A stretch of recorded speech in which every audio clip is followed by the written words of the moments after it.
Yah, eternal breath of life, where can I find you? Your makom is exalted, hidden.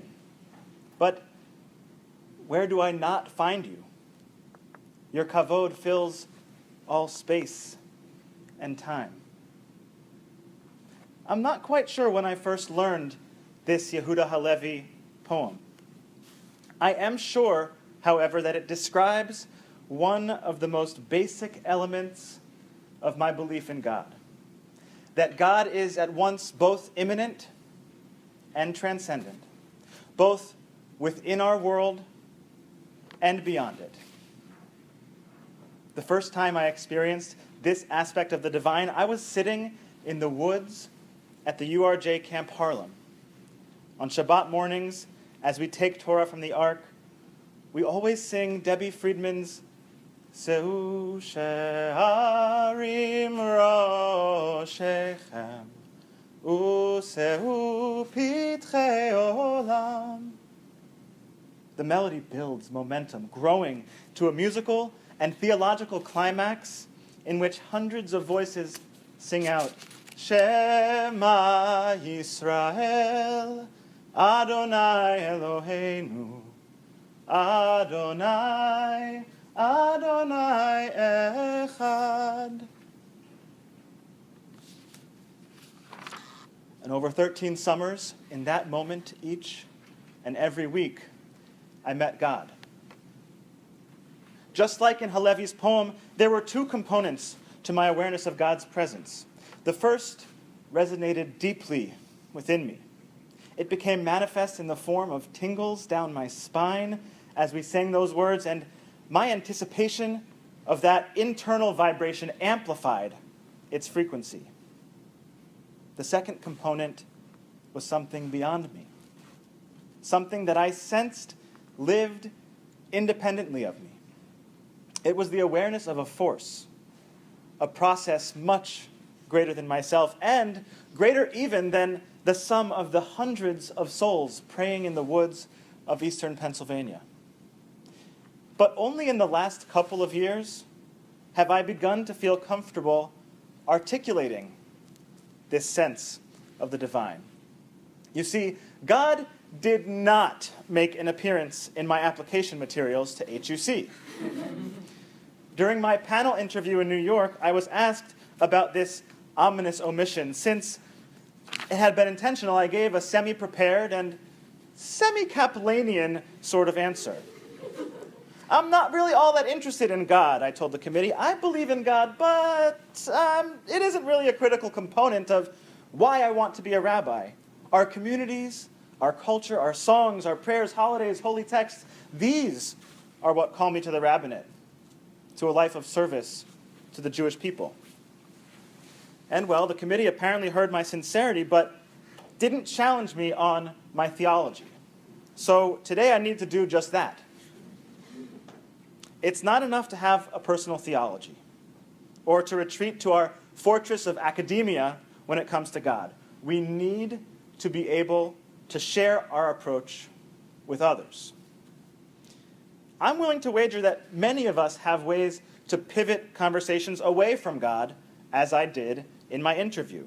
And despite our running joke within this community, I think we tend to have a fair degree of comfort talking about God. But I worry that we don't always translate that comfort beyond these walls, because we serve our community's best interests when we hone our ability to bring God into conversations, rather than finding clever or not so clever ways to avoid theology. One of the many reasons that we need to embrace discourse about God relates to what I call the sociological reality of our communities of practice.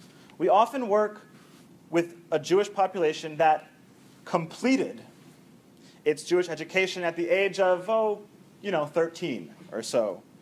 But this results in a sort of arrested theological development.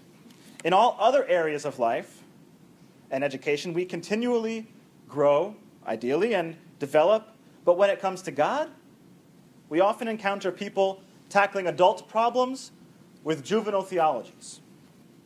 The irony, of course, is that adults have just as much need for a relationship with the divine as children, maybe even more, but we aren't usually as comfortable discussing our faith quite as readily with them as we do with our children. Pivoting towards God, however, might allow us to rekindle adult thought, exploration, and struggle, which ultimately can serve to improve the lives of people we work with. Beyond that sociological reality, our role as symbolic exemplars and public figures demands that we reconnect with God and that we help our communities do the same. Our Reform movement has long prided itself on our moral compass, on our aspiration to the visions and values of our prophets. But our policy positions risk becoming pure politics if we pass on opportunities to connect them back to our texts, to our tradition, and yes, to our relationship with the divine. So how? How do we bring God back into our communal conversations and our public discourses? Our strategies must reflect the personal and subjective nature of contemporary theologies. And luckily, our tradition has at least two tools to bring God back into the conversation: narrative and poetry. We know that narrative helps bring meaning to our experience and our practice, but it also can bring our theologies to life. The more we find the moments in our lives in which we encounter the divine, and the more we share them and encourage others to do the same, the further we can move on the path to a life imbued with meaning, purpose, and direction. Look no further than the beginning of this week's parashah to see God help Moses realize precisely this. Moses doubts his ability to persuade Pharaoh. So God reminds Moses that God is the same God who appeared, Va'era, to Abraham, to Isaac, and to Jacob, and established covenant with them. To prove Moses' ability to move forward, God places God's self in Moses' story.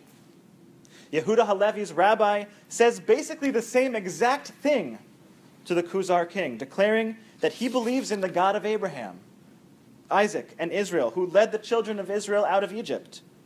Because for Halevi, it was the God of history, literally of his story, who was still the central figure with whom we as Jews must seek relationship.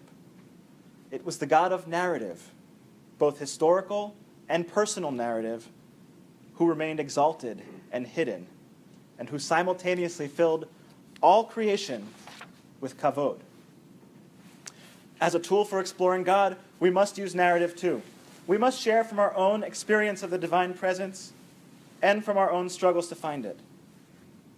We must be the exemplars of exploring these network of memories that connect us to our ancestors, to those yet to come, and to the Almighty. Poetry can also help open the gates of discourse on the divine.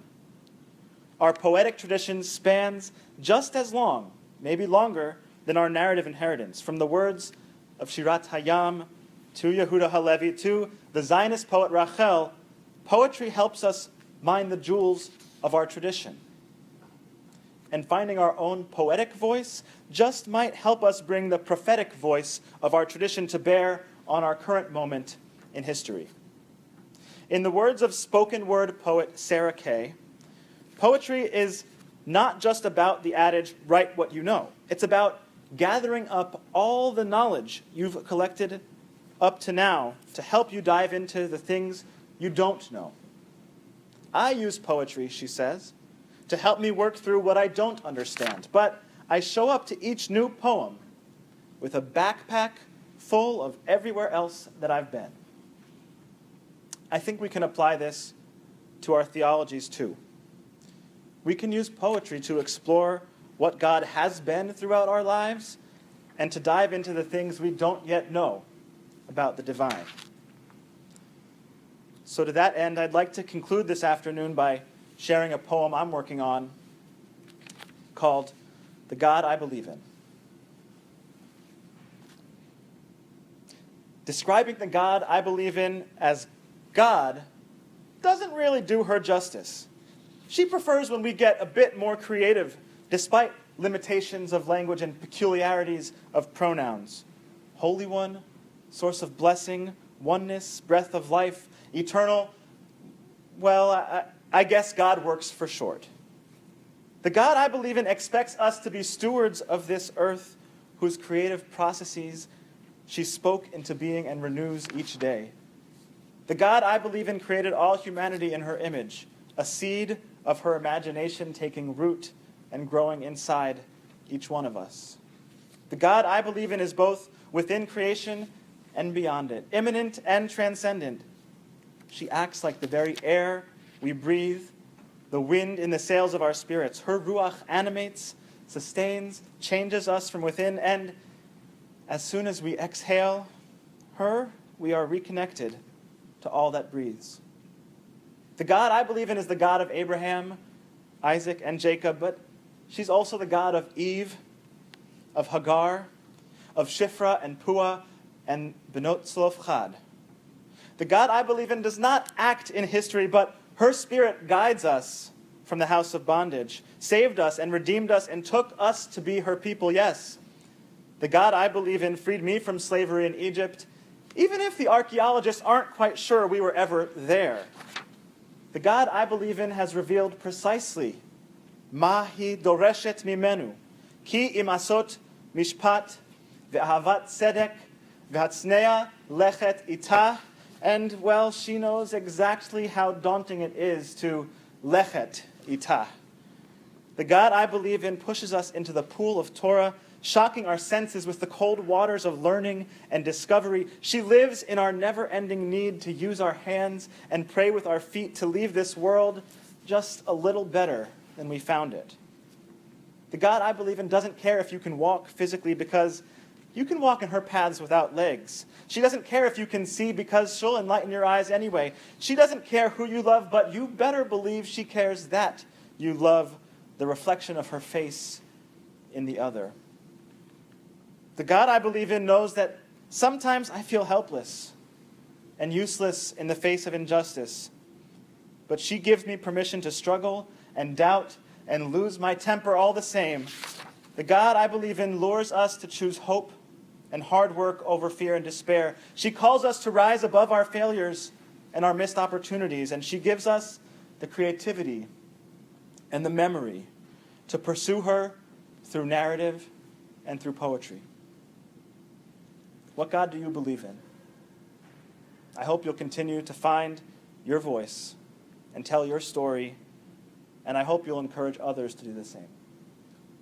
Tzorayim Tovim.